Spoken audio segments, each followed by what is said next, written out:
everyone, Tracy here with CocoCon Essential Oils. Today we are going to do a flea repellent recipe for your dogs. This recipe is just for dogs and it is for fleas only. There's different essential oils that you use for repelling ticks. So this is a flea repellent recipe. We're going to use 4 essential oils and then we're going to put it in a carrier oil of sunflower oil.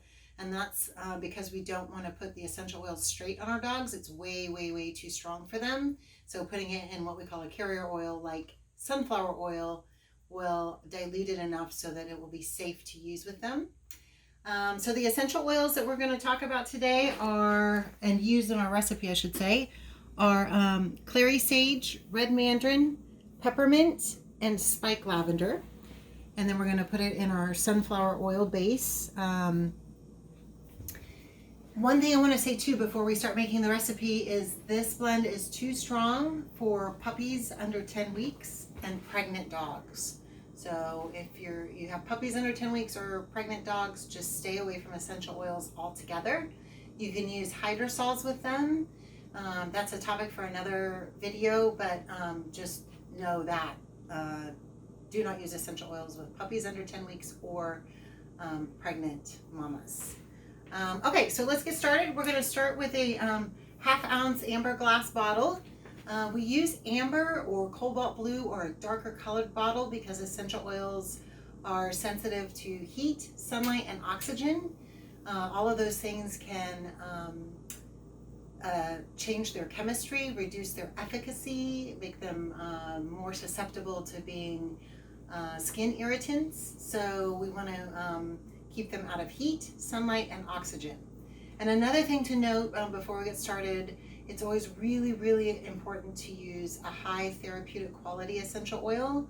So you don't want to be using fragrance oils from some of the local discount stores. You want to make sure that you're buying your essential oils from a high quality company that hopefully does GCMS testing. That's a marker of quality. But do some homework, make sure you're getting high quality oils like we offer here at CocoCon before you start making blends for yourself or for your pets. Okay, so let's get started. We have our half-ounce or amber glass bottle, and we're using, the cap we're using is a glass dropper cap because we are not going to put this blend all over our dogs. That's way, way, way too much. This is a strong blend. We're going to do a few drops at a time on the back of the neck, on the chest, the legs, and the tail. And we're going to use different amounts depending on the weight of our dog. So hang tight with me through the whole video so you can get the proper ways to use it at the end once we make it. Okay, so let's get started with our, you need a little funnel to go inside of your amber glass bottle. You need a 1 tablespoon measuring spoon.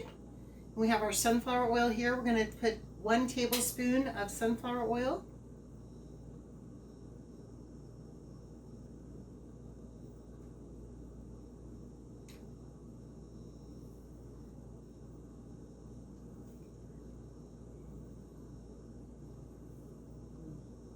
I was a little short on my tablespoon here, so I'm gonna, there we go. Okay, so we have our carrier oil in there. We can take our funnel out now, and now we're gonna add our essential oil drops. We're gonna do 4 drops of clary sage essential oil. This is clary sage, not sage. They're 2 totally different oils. Make sure it's clary sage. I would not use sage as a repellent or with my dogs. So 4 drops of clary sage essential oil. Sometimes when you tip your bottle, if it doesn't, the oil doesn't come out, if you rotate just a little bit, then you can get your drops to come out through that little hole better. Here we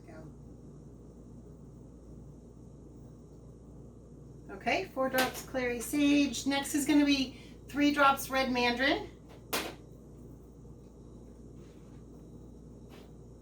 If you don't have red mandarin, you can use orange or lemon.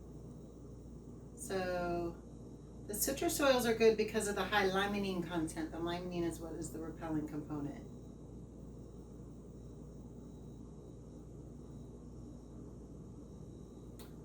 Okay, and that one is empty, so we will open a new bottle. 3 drops. Next is going to be 5 drops of peppermint.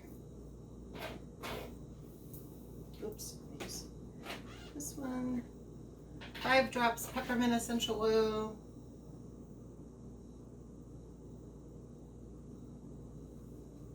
Okay, and last but not least is going to be 3 drops of spike lavender.